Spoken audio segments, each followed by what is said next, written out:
Hello, everybody, and welcome back to the podcast. Welcome to another podcast. Yay. Feel like it's very springy. Yes. We're both we're actually wearing springy colours. We're both actually dressed as humans for once. We're fully dressed. We've got makeup on. Everyone gets confused when I say dressed as humans. Yeah, dressed as humans to us is because 90% of the time we're either in gym wear or horse gear. Mm-hmm. So for us, being dressed as humans is Wearing normal clothes. wearing normal clothes that actually everyone else does all the time. Yeah. Like having a pair of jeans on or having an actual outfit rather than gym wear. Yeah. So yeah, we're dressed as humans. We are presentable. Mm-hmm. And we're ready to podcast. Roll the intro. Hello and welcome to Confetti Conversations, the podcast where me and my sister talk all things weddings, wedding planning and married life.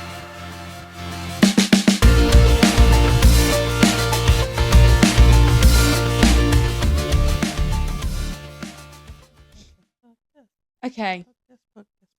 So, spring has sprung. Morning has sprung. No, that's not. Like the first morning. Spring has sprung. And, I mean, it's not actually that sunny now, but it is quite warm outside. It is wham. It's like actual spring weather that is actually nice to be out in. I want to paint my garden fence. Yeah, you just want to do, like, jobs and be productive. And, like, I've actually cleaned my house today, which, you know. It smells delightful. Well, we had a curry the other week. The other week? No, it was last week. Last Saturday. Saturday.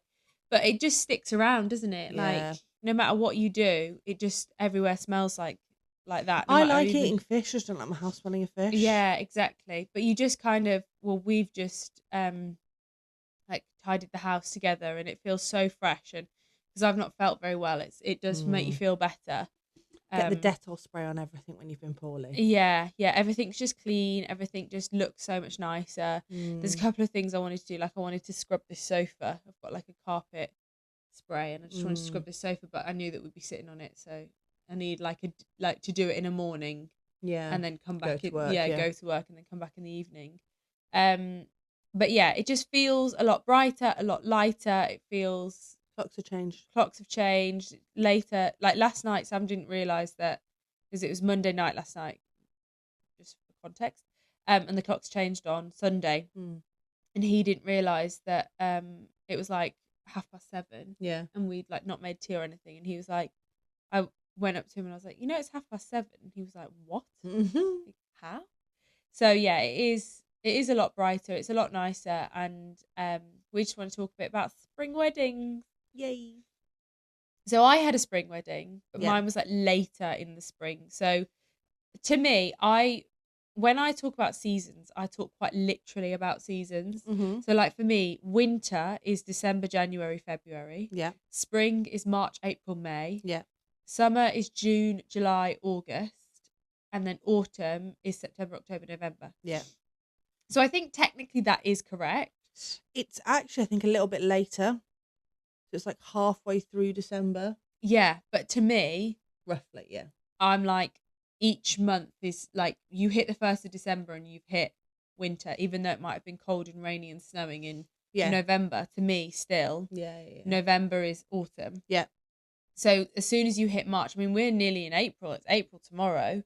So we're very much in spring now. But April and May are much more bright in terms of, as a wedding. I think you're safer to have. Well, I don't know actually, because it rained all day on my wedding. All day, but it doesn't change anything. But like, it could rain all day in the summer. You get to spring and the wedding prices go up. Yeah, is it April that the prices go up? I think roughly, yeah. I think April to September. April to end of September, yeah. Yeah, that's when you're like, it gets more expensive. Because it still can be, some places is slightly cheaper than the height of summer. Yeah. Like I think June, July, August, September are your most popular months, I believe. Yeah. And that's like wedding season. But from April is when you start to, like, wedding prices start to go up. Yeah. And, because we had originally booked the beginning of October, But when we were talking to the venue to book it, they had the week before, so the end of September, it would have been my birthday. Yeah. And I was quite up for it, to be honest. Yeah. But Ellis didn't want to have them both on the same day. Yeah. But also it would have been, I think about like, it was £750 more expensive. Yeah. To have it on that day. And we were like, oh, no, we'll have it in October. Then we ended up having to pay that price anyway because we moved it to the end of August. It was August anyway, yeah. So it wasn't a huge difference in the grand scheme of things. That's not a lot. I thought it'd be a lot more than that. Yeah, I think, partly as well because we were moving from a Saturday to a Friday. I think it would have been more if it was on a Saturday. Yeah, true. It's I guess that's very much in keeping with weddings, isn't it, really, is that prices are much higher in certain months. With a spring wedding, I think we've actually talked about this before, but it's been a while. In terms of colour schemes... Well, it's going to be different now because it was probably like a year ago that we did it. Yeah, true. But I would still say that the colour schemes are pretty similar. You're always going to... Your classics... Although I think this year you probably have a lot of baby blue and yellow. I was going to say, you got your classics and your trends. Yeah. So your classics is your sage green. Yeah. That is never going away. No. And like... Dusky pink. Yeah. That kind of vibe. You had peach. Yeah. But it could be mistaken for dusky pink if you like... Some of my flowers were probably a dusky pink in comparison. But when you put them with more peachy flowers, you kind of make... Yeah. I would say it's peachy orange. Just looking at... I look like I'm really storming behind the camera. Yeah, there's flowers behind. 2 sets of flowers behind the camera, and then there's this one. Yeah. If you're watching, where's my finger going? There. That's my wedding bouquet behind us. So if you're listening, my wedding bouquet is in this in the picture. It always is, to be fair. Yeah. So then you've got your trends, which is like your baby blue, like powder blue, butter yellow. That was really big last year, but I believe it's going to be big again this year. We need to look at them actually. What are the trends for this year? Yeah, we'll do that in a separate. Well, I already did one on my own. Can you remember what they were? No, I can't. Yeah, but like your pastel-y colours, isn't it? In the spring. Yeah, it's very pastel-y, muted tones, lots of fresh flowers. I think in a spring wedding, I mean, you definitely could have those brighter, bolder colours in a spring wedding, but I think spring lends itself to that more subtle, gentle colour palette, as opposed to like summer, like your wedding, where you could have those really, really bright colours because that felt very summery. Yeah. So I think it depends on what you want, but to me, spring definitely is a gentler colour palette, and I would go for much softer colours. If you were going to get married again in spring again, what colours would you do, not choosing what you've already got? Bear in mind, Phil had her wedding colours planned since she was about 15. Peach flowers were always an absolute must-have. I was never going to not have peach flowers. And then as I've got older, green has just become one of those colours that I absolutely adore. And so now sage green is very much like my colour scheme for my life. We're surrounded by it. Well, this room is my wedding colours though, isn't it? My lounge is peach, orange, sage green. Like that's very much my colour scheme for in here. That's a really difficult one because I guess I'd probably go blue. I don't see myself with a blue wedding though. I only see myself with sage green wedding. I see myself with the blue because Ellis had the blue waistcoats. I could see you with blue for sure. Yeah. I could see you with blue. Blue and white. Yeah, blue and white, classic, beautiful. Yeah. Sam's cousin's getting married this year, and the invites for them there's been a lot of blue in it. So my assumption is that their colour scheme will be blue. Yeah. And I mean, I don't know if it will or it won't. I have no idea, but I'm really excited to see what that's like. Yeah. Because I really think a gorgeous blue colour looks so stunning. Getting the right one. A corn blue. Corn blue is probably a little bit darker than what I would go for. I would go for a much more subtle one. Oh, actually, my other thing that I would do is I would do just pastels. So I would do like... Mixed matching. I'd have everyone in a different coloured pastel dress with lots of pastel flowers. I love that. Like, I would go that route, I think, rather than going down, like, I love the blue, but I would incorporate it with, like, for example, I'd probably have, like I've said this before, but if I didn't have you as my maid of honour, then I probably would have had Lara as my maid of honour. Had a replacement lined up. No, but like, it's just such stuff you think about, isn't it? Like, if we weren't as close as we are, I probably would have, like, she would have been the person I probably would have picked. Yeah. So in that respect, I maybe then would put her in blue and have her as my something blue. Yeah, I love that. So you'd like do it that way, like do it in different ways. Yeah, that's cute. You know, but I mean, I had nine bridesmaids, so it's probably you'd have to have more than one person in blue.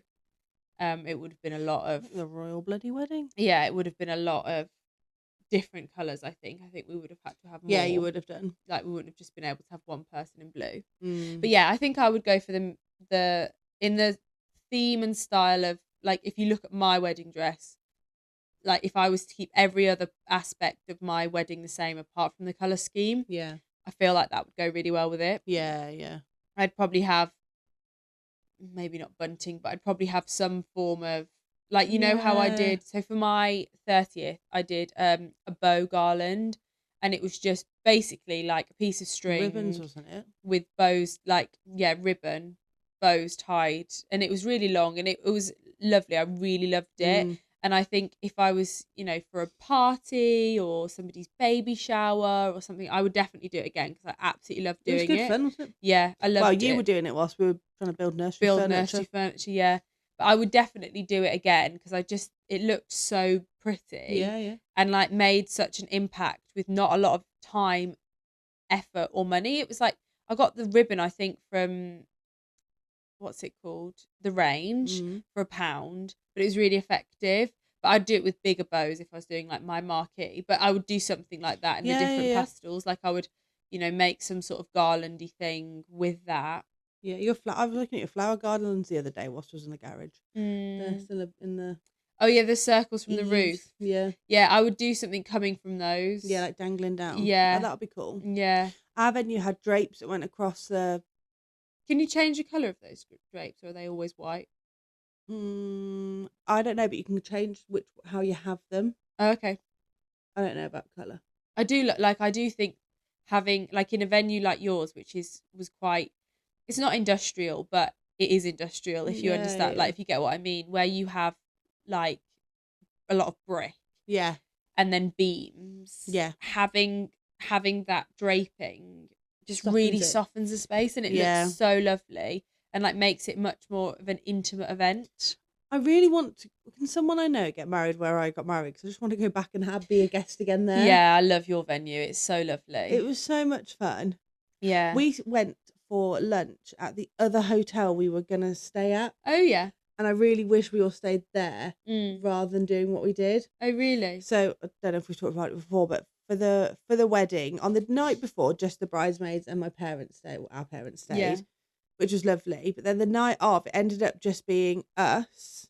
Yeah. And husbands. My mum and dad. Parents and husbands and Ellis's brother. Or like siblings and parents. Yeah, basically. I made that really hard. But there was no breakfast or anything there. So we all packed up the cars and went to the hotel that everyone was staying at for breakfast. And I didn't want to stay at that hotel because it just didn't feel nice enough. Special enough, yeah. But this other one, it was smaller. It would have only had our guests in. And it would have been really nice. Yeah. Hindsight though, isn't it? And like price and stuff like that. Like, would people have originally we weren't going to do transport, so that's why I didn't do it, and then we ended up doing transport.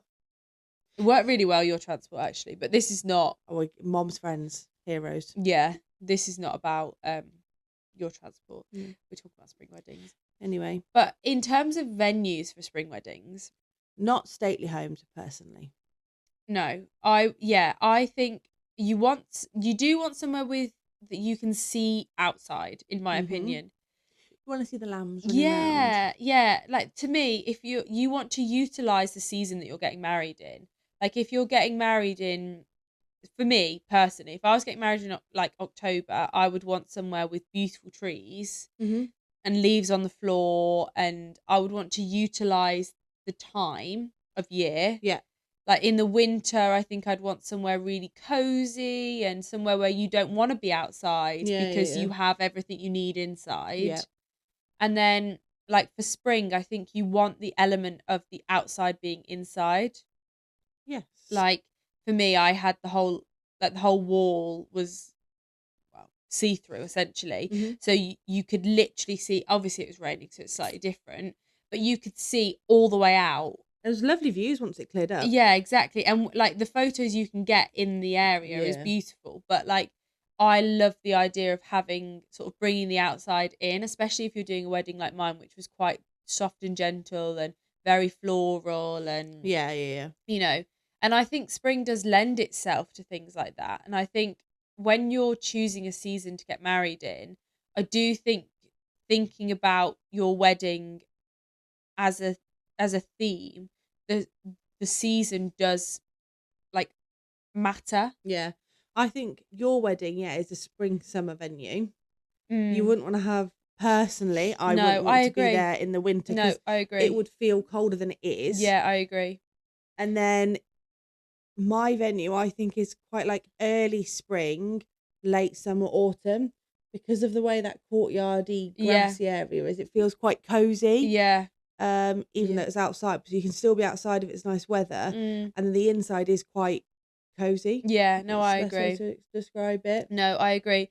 But then I suppose if you have like you know, there are the classic weddings, you know, with the very classic, not too heavily themed, not too heavily like there's not a lot of stuff that's, you know, making it. It's very sort of classic, black and white, lots of white flowers. I think in that respect, you can go any time of year. Of course you could. Like, you don't need to specifically have that style on in a specific time of year. That can be whenever, because it lends itself. It's so open to interpretation of what you can have. Yeah. So it feels a lot more universal. Yeah. Whereas when you go for a wedding like mine and yours, which was very heavily themed, I think, themed, or styled, or whatever you want to call it, it then becomes much more needed for a certain season. Yes. Like, I think my wedding colours in summer would be okay, but I think they'd feel a bit too soft. I think they'd feel, I think I'd want something to sort of bring a bit more energy. Yeah. Yeah. Whereas like in spring, it's like calmer, it's cooler. It just feels like it needs that sort of softer energy. Yeah, for sure. But that's just my personal opinion on wedding colours. Like, I think that each wedding colour has a season. Yeah. And obviously you can do whatever you want. It's your wedding. If you want a dark colour in spring, or if you want a light colour in autumn, do whatever you want. It really doesn't matter, so long as you're happy with it.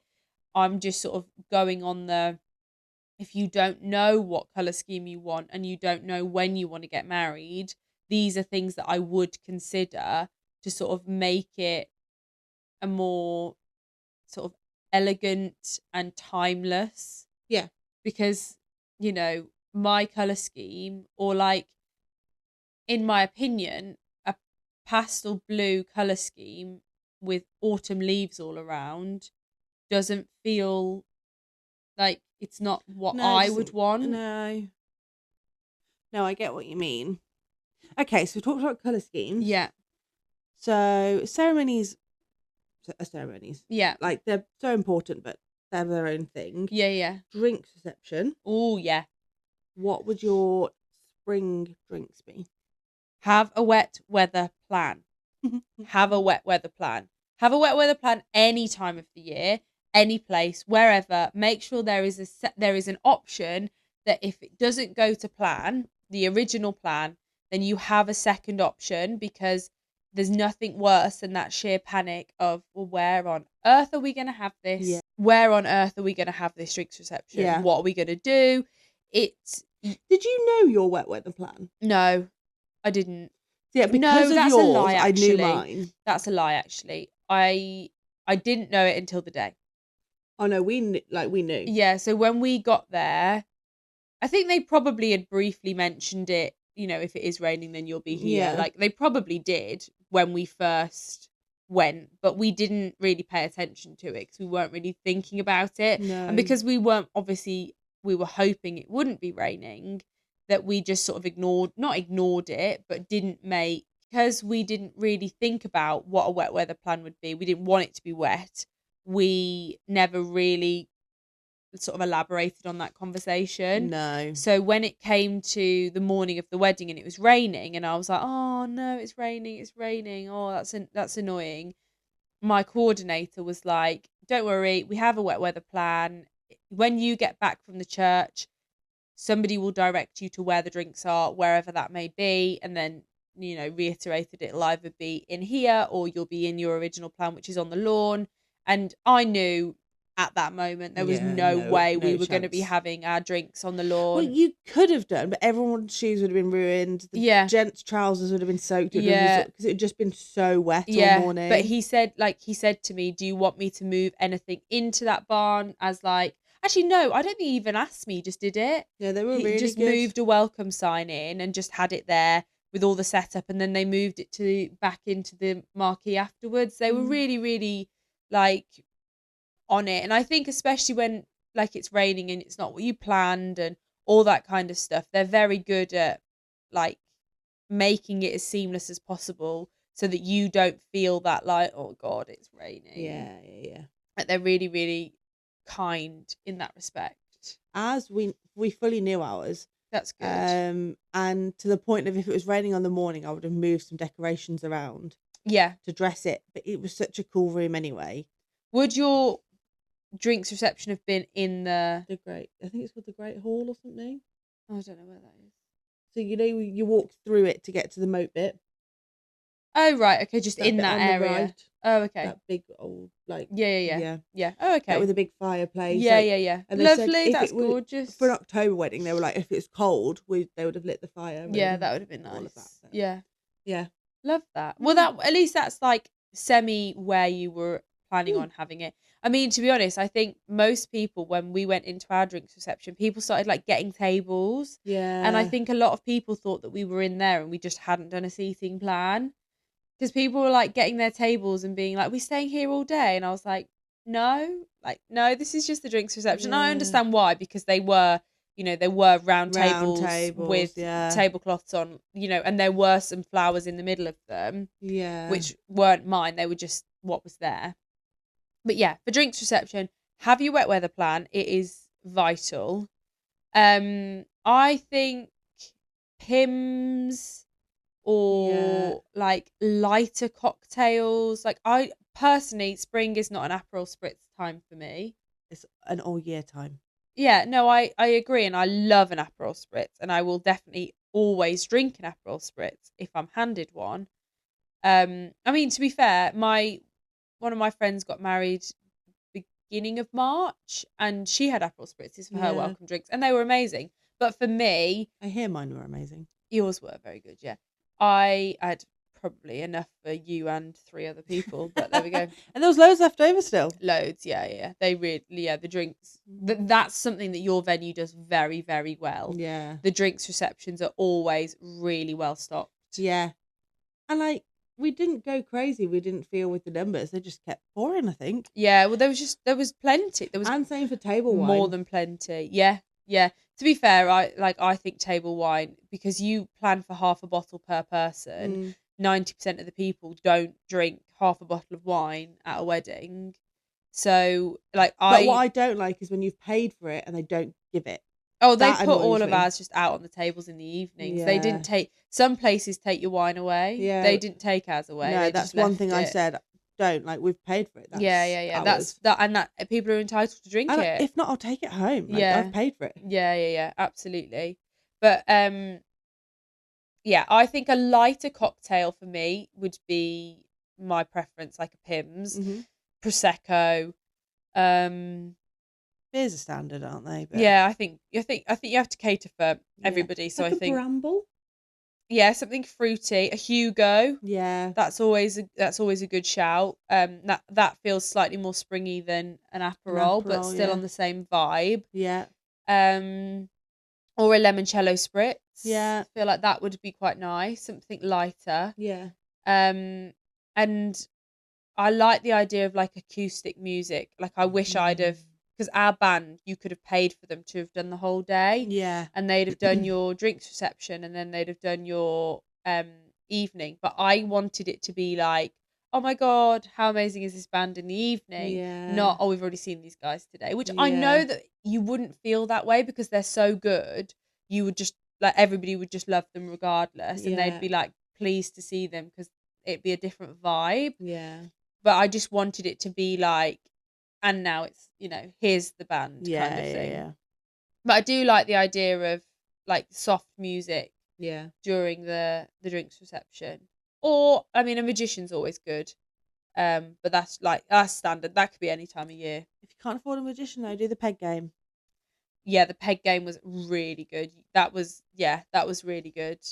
Yeah, hilarious. But I do like the fact that you had the lawn to do that on. Yes. I think, like, in my venue, that would have been chaos. It would have just felt really enclosed. It would have felt a bit overwhelming. People would probably have got a little bit ratty about it. Like, it wouldn't have had the same vibe as yours did. Yeah. Also, your drinks reception, there was a lot more drinks. Yeah. Whereas my drinks reception was very limited, and I've at least there was a bar though, because with ours they have to provide, because there's no bar for people to go to. Yeah, well, this is the thing. That's part of the reason why it's actually better for us that it was raining. Yeah, because I worry what would have happened. Like, surely there'd have been a bar somewhere for them. Because they've got the two bars. They'd have had to open one. Yeah. Well, if people are asking, they're not going to say no, are they? No. They're going to want people to be having a nice time. They're not going to say no. Sorry, you're gonna have to wait till dinner to have a drink. Yeah, I don't think if our mum or dad or your mother-in-law or father-in-law, if they went and asked, like, you wouldn't say no to them. No.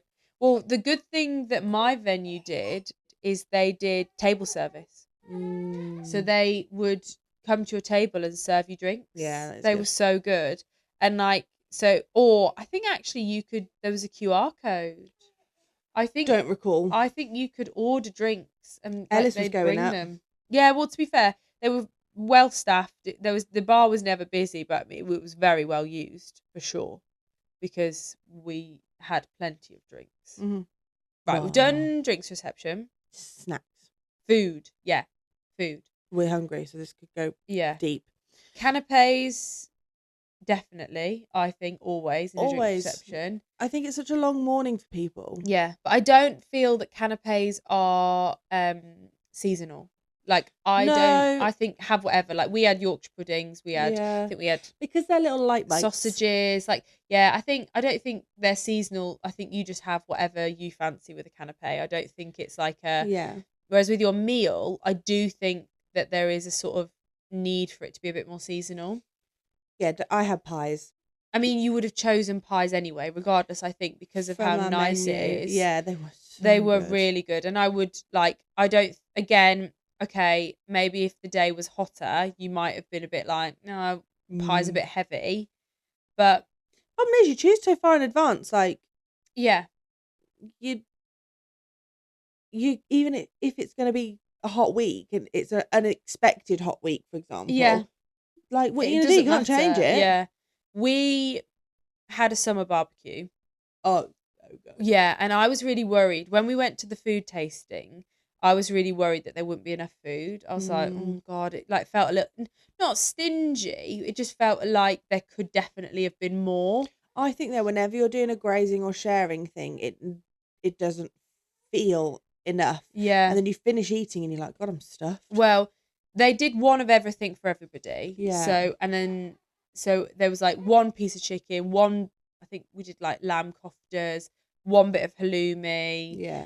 And like, for most people, you'd only expect to have like one piece of chicken. Yeah. And then some veg. And we did like a potato. I think they were like new potatoes or roasted potatoes or something along those lines. Sam wanted chips, and I was like, I'm not having like just chips. Like, I could just imagine. We need to talk about Sam and his potatoes. Oh, he's a weirdo with potatoes. So he likes roast potatoes and chips. he doesn't like mashed potato or jacket potatoes. Yeah. Jacket potatoes are big roast potatoes. Yeah, but to him, there's too much mashed potato in the middle of a jacket. Do you know what I mean? Like a jacket potato is basically mashed potato with the skin on. He's not right about potatoes. No, he's not. Yeah, weird with potatoes. But I said to him, no chips. Yeah. I just didn't feel like it was. It's not grown up enough, I'm afraid. No. And then I think we had couscous and a salad. Mm. So we had like 4 meat things and 4 sides. Yeah. And it was so much food. Like there was food left on every single table. People were passing it around. Like people were like, oh, do you like passing it to basically the blokes? Yeah. Like honestly, everybody was more than full enough. Yeah. And then we did desserts with the lemon posset, which was the most amazing lemon posset I've ever had in my life. Where did I go and have a lemon posset? And I texted you. I was like, I think this might have beaten your lemon posset. Well, it's just incredible. Like the best lemon posset I've ever had, and probably my favourite dessert ever. Yeah. And then we did that, and we decided on the lemon posset, and then just as we were sending in our choices, Sam was like, oh, but I really want a chocolate cheesecake. And I was like, no. Yeah. But anyway, we ended up doing 50-50. So every other person you either got given, which is really weird, but it worked. It was fine. Yeah, because most people were in couples, so most people shared. Yeah. So you either had a lemon posset or a chocolate cheesecake. Yeah, we and shared. I think I just had a spoon of Sam's and I just ate the lemon posset. Mom and Dad did the same. Dad had the lemon posset. Mom had the chocolate cheesecake. Chocolate. Like it varied from person to person on what they wanted to do. Yeah.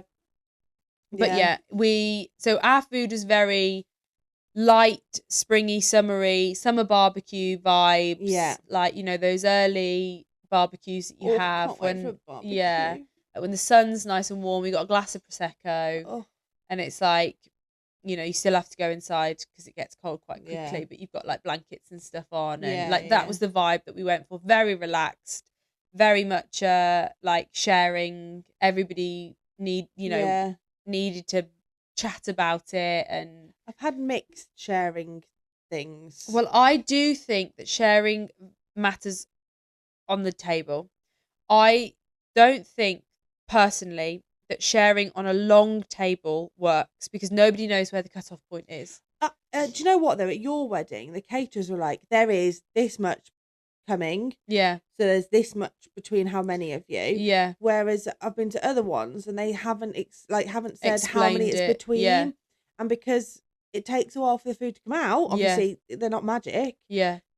You then automatically start the one end, if it's a long table, or one will start spreading things out quite thin. Yeah. And then you've got people who've got loads left over, but it doesn't really work. Yeah, no, I agree. I think personally, if you're doing a sharing thing, it needs to be between a set number of people on a set table. Yeah. Like, or you do like cut off points throughout the table, and it's explained to the caterers like from here down, you are all sharing.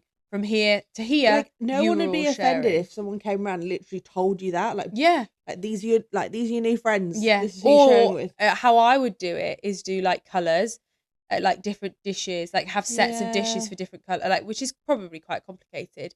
But I'd be like, all of the blue dishes are for here down. Yeah. All of the red dishes are for here to here. All of the orange dishes are for here to here. Yeah. And I think that if you're doing sharing, it needs to be very much explained how many people are sharing each dish. Yeah. I don't think you can just put a dish down and just think that people can figure it out for themselves. People aren't clever enough. And also people are greedy. You do have greedy people on the table. And you'll have greedy people and people who are too polite. Yeah. And then they go hungry. Yeah. But yeah, no, I think sharing is fantastic and really good for like a summer springy wedding. But I do think you do need to have like a specific amount of food for a specific amount of people, which they will have calculated. But if no one's told you, where do you stop? Yeah. And like if you're the cutoff point, but you don't know you're the cutoff point, and you're like, oh, can I have that? And it's like, oh, there's 8 of us on this side, so I think it's between 8. Yeah. And then maybe your side, they actually go the wrong way. Yeah. And then you're left in a really awkward position where you don't know where you are. That's exactly what happened to us. Yeah. So I just don't think, personally, I don't think long tables and sharing food work. Yeah. I think round tables or square tables really, really work. And it's a talking point. Yeah. Like, and you can have the nicest food in the world, but if people don't know how to share it, what are you going to do? Yeah. Totally agree. Right. Anything else springy that we need to talk about? Maybe dresses. Yeah. Because I think for a dress, something like light, and I think because I see spring as this really like ethereal, really soft, really gentle. You might have to explain what ethereal means. We've done this before. But there's new people. Well, ethereal, essentially it is like fairy-like, but not being fairy-like. Like it's very soft, it's very like magical, it's, you know, it's all that kind of thing where there's like a gentleness about it. Yeah. So like if you're like, my dress, for example, was lace, but it was, to me, because it was quite big lace appliques, it wasn't quite the, like, I wouldn't have necessarily initially gone for that. That wouldn't have been my idea, because I wanted something gentler. But I loved it, and it looked beautiful, and it really went with the rest of the theme. But in an ideal world, I probably, if I'd have found a different, like that, but in a different version, it would have been a much softer lace. But I do think lace lends itself very well to the spring. Yeah. And I also think that like satin, but like flowing satin. Yeah. Or tulle, or like your dress would have looked really lovely in the spring. Yeah. Like just movement, I think, with a dress. Like I do love these, you know, really structured, beautiful satin gowns, but they can be quite like heavy for that kind of time of year. They still work and they still look absolutely incredible, but again, in my opinion, I do think something with a bit more movement and something a little bit lighter feels nice. Like I like the thought of a spring wedding being very light, airy, gentle, soft, and just all that kind of thing. Yeah. That's my opinion on it. But yeah, that's spring weddings, I think. Yeah, I love it. Anything else you want to talk about? I'll probably think about something in 10 minutes.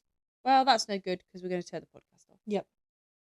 She's too hungry to concentrate. Oh, I've lost it. She's zoning out on me. I can see it in her eyes. It's the food. Just started talking about the food. Right, let's go and get some Whatsits. Lovely. So for now, I'm Philippa. I'm Hayley. This was Confetti Conversations, and we'll see you next time. Bye. Bye.